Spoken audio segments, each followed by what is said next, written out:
February 7th, 2017, Tuesday of the 5th week in Ordinary Time.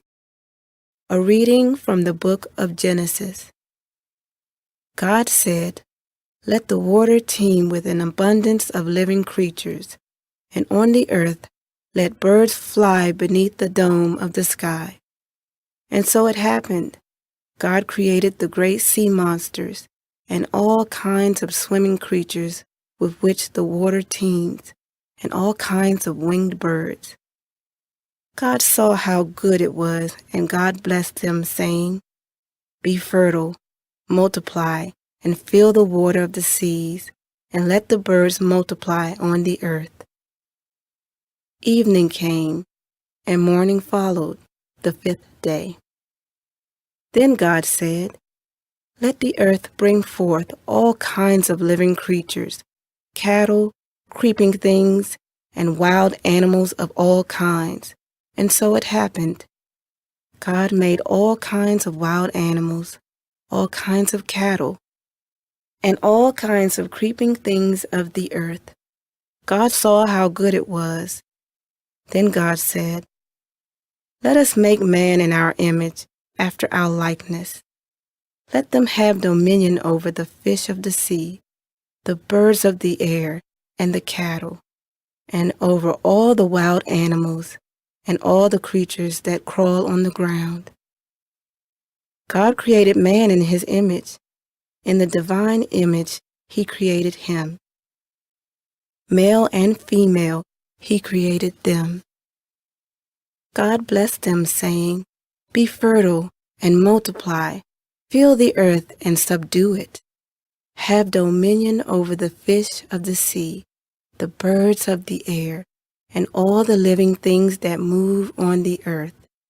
God also said, "See, I give you every seed-bearing plant all over the earth, and every tree that has seed-bearing fruit on it to be your food, and to all the animals of the land, all the birds of the air, and all the living creatures that crawl on the ground, I give all the green plants for food." And so it happened. God looked at everything he had made, and he found it very good. Evening came, and morning followed, the 6th day. Thus the heavens and the earth and all their array were completed. Since on the 7th day God was finished with the work he had been doing, he rested on the 7th day from all the work he had undertaken. So God blessed the 7th day and made it holy, because on it he rested from all the work he had done in creation. Such is the story of the heavens and the earth at their creation. The word of the Lord. Responsorial Psalm. The response is, "O Lord our God, how wonderful your name in all the earth.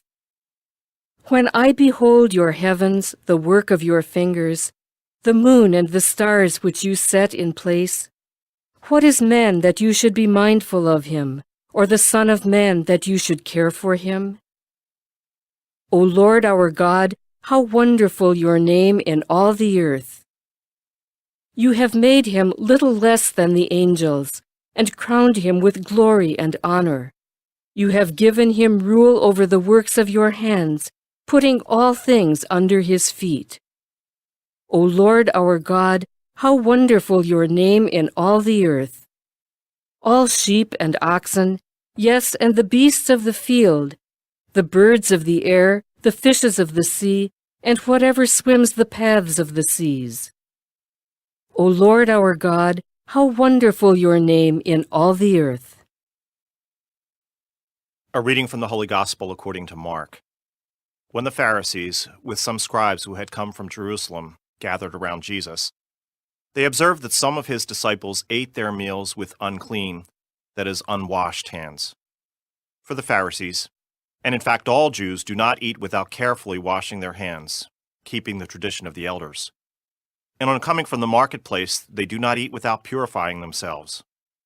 And there are many other things that they have traditionally observed: the purification of cups and jugs and kettles and beds. So the Pharisees and scribes questioned him, "Why do your disciples not follow the tradition of the elders, but instead eat a meal with unclean hands?" He responded, "Well did Isaiah prophesy about you hypocrites, as it is written, 'This people honors me with their lips, but their hearts are far from me. In vain do they worship me, teaching as doctrines human precepts.' You disregard God's commandment, but cling to human tradition." He went on to say, "How well you have set aside the commandment of God in order to uphold your tradition.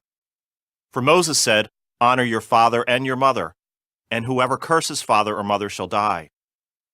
Yet you say, 'If someone says to father or mother, any support you might have had from me is korban,' meaning dedicated to God, you allow him to do nothing more for his father or mother. You nullify the word of God in favor of your tradition that you have handed on. And you do many such things." The Gospel of the Lord.